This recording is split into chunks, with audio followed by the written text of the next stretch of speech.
Hello and welcome to another episode review edition of the Simply Put podcast. I am your host, Micki Angeles. What's going on, everybody? I am Fred Niones, aka Angelo. And this episode, we are going to review Agents of S.H.I.E.L.D. Season 2, Episode 12, entitled, Who You Really Are. Yeah, son. We have Lady Sith coming down to Midgar to fight a mysterious foe and then losing her memory.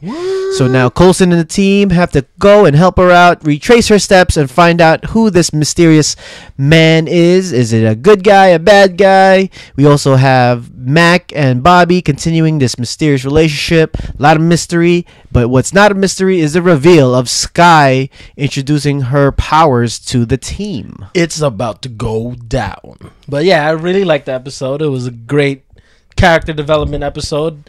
It kind of reminded me of what Walking Dead does a lot when the tone of the show shifts and it prepares us for where the characters are mentally. It shows where the characters are mentally and it allows for more growth that way. So I really enjoyed it. Yeah, it was a slow burn in the beginning. It took me a while to kind of get into the story, but introducing S.H.I.E.L.D. initially with her powers and her newfound relationship with Fitz, as well as I guess the dichotomy between the mentality of Fitz of trying to help S.H.I.E.L.D. and the other side where Simmons is more of containment and eradication of what they believe to be a disease or she's just in bitch mode, that's all. So one thing that I was very excited about is that we weren't going to slow burn the S.H.I.E.L.D. reveal. Yeah, that was good. They put it right there in Front Street. They revealed S.H.I.E.L.D. revealed to the team that she is the Quake Master Flex of the Agents of S.H.I.E.L.D. universe. Master Flex. That happens more towards the end of the episode, but I'm just excited that it did happen in this episode. Yeah, I like how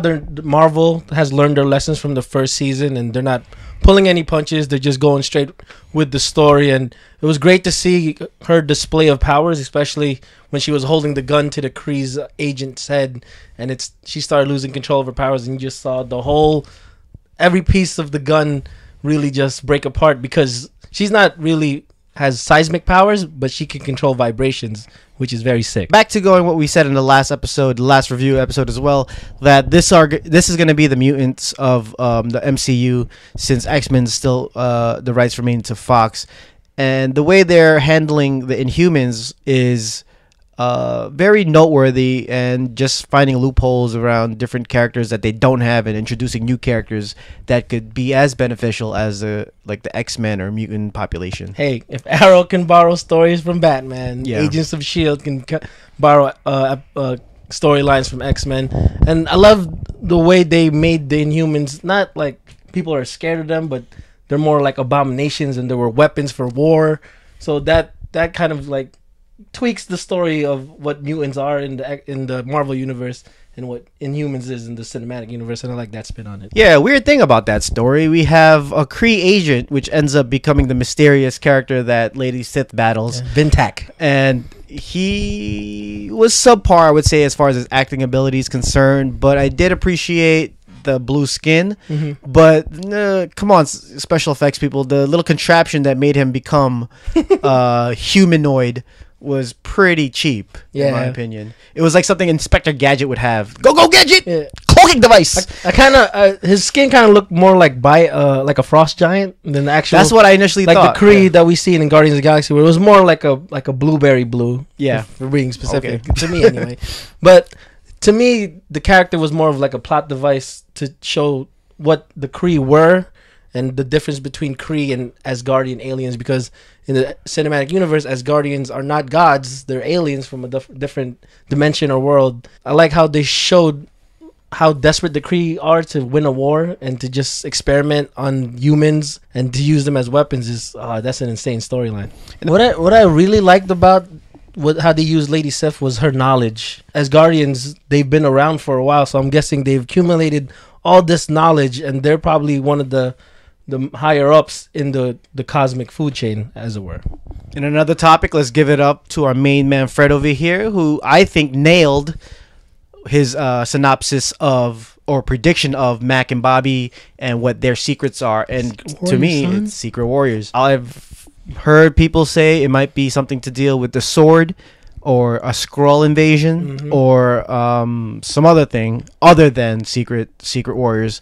But this episode showed us that Mac and Bobby are, I think, in the good, and they're just worried about another Hydra infiltration or untrusty characters, and it correlates to what Fred said last week, where Secret Warriors would be a great group or foundation to bring into Age of Ultron and introduce Nick Fury, who's what we've been seeing has been in hiding after Captain America Winter Soldier. Yes, I think I nailed it on the head. I really do think they're just, what happened to them was so traumatic when they found out their friends, their allies, were really Hydra agents. So that trust is not really there right now, and they had Simmons, who was deep undercover, so you don't know if she got brainwashed like the others. So we don't really know. That's a good point. Especially since her dark turn of we have to eradicate the alien plague or whatever. So there's that, and then Mac was just so scared that the cover will be blown that Nick Fury, if he is working for Nick Fury, told him, do what you gotta do to maintain your cover. So he had to exactly attack Lance Hunter, who I hope will become Union Jack, because he's a British guy. He was actually in Strike in the comics, who cameoed as Hydra agents in Winter Soldier. That's a fun nugget for you guys. So there's rich comic book history here with Lance Hunter. And how crazy has it been that Agents of S.H.I.E.L.D. now has become the prevalent provider of information of where this universe is going to be going, especially to the lead up of Age of Ultron and Secret Warriors, if that's the philosophy that you're going to believe, because that's what we believe firmly, as well as the Inhumans. And though that movie's coming way down the line at 2019, they're the ones that you have Captain Marvel as well. You have Captain Marvel as well, because of the introduction of the Kree. That's where she gets her powers. But I really think they really found their sea legs, as it were, after they tied into Winter Soldier. Because it felt the first half of that first season was just them buying time until the release of Winter Soldier, and then they figured out what they needed to do, and they improved on the world building for Agents of S.H.I.E.L.D. for Earth, because we have Guardians of the Galaxy for the cosmic side. We have the Avengers movies, the solo films of the characters to build their own specific universe. And then you have Agents of S.H.I.E.L.D. where they're everywhere. They're part of the street level. And Bobby and Mac even hinted at it. Maybe we should call in the real backup. So maybe they have superpowered allies as well. And that could go into the Avengers. Maybe it's even Power Man and the Heroes for Hire. So who really knows? Yeah, that would be a pretty smart and reliable tie-in with the Netflix series. Because where Agents of S.H.I.E.L.D. is going is going to the realm of what I feel the Netflix is going. Again, I hate using these words and terms, but that's what it really represents, is the dark and gritty version of Marvel, which is their street level characters like Daredevil. We saw the trailer that brought tears to my eyes, because we're finally getting Daredevil right. And it brings us the Kingpin and Daredevil story and how their rise to being the top dog of Hell's Kitchen. And then we have news with David Tennant becoming Purple Man in a.k.a. Jessica Jones, which, if you've read the comics, is a very... it's very adult. Also, watch the Earth's Mightiest Heroes Avengers episode about the Purple Man, how he takes over the Avengers with his mind control powers.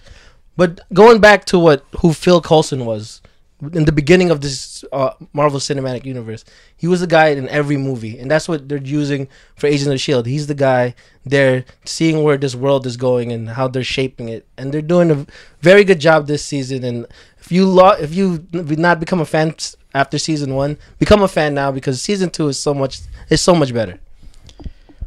Hey, Angelo gave you the gist, he gave you the predictions, so get on it. So be sure to like, subscribe, give us a thumbs up in this video if you did like it. My name is Micki Angeles. You can find me on Twitter, Instagram, @MickCertified. And let us know which street level heroes you want to see on Agents of S.H.I.E.L.D. or even a Netflix series. Give us in the comments below. I'm Fred Niones, aka Angelo. You can find me on Twitter and Instagram @_Fred_N. And again, with 4 more news and updates, be sure to check us out on our website at www.simplyputtalk.com and send us questions and topics you guys want to talk that you want us to talk about in our long form podcast. Info@simplyputtalk. We always appreciate your support. Watch our other videos. Yeah. Which Give could us be views, please. Somewhere around here. If not, click the channel, subscribe, and you'll see them all. My name is Micki Angeles. This is Fred Niones. Peace. One love, y'all. In paradise. That's Hulk Hogan.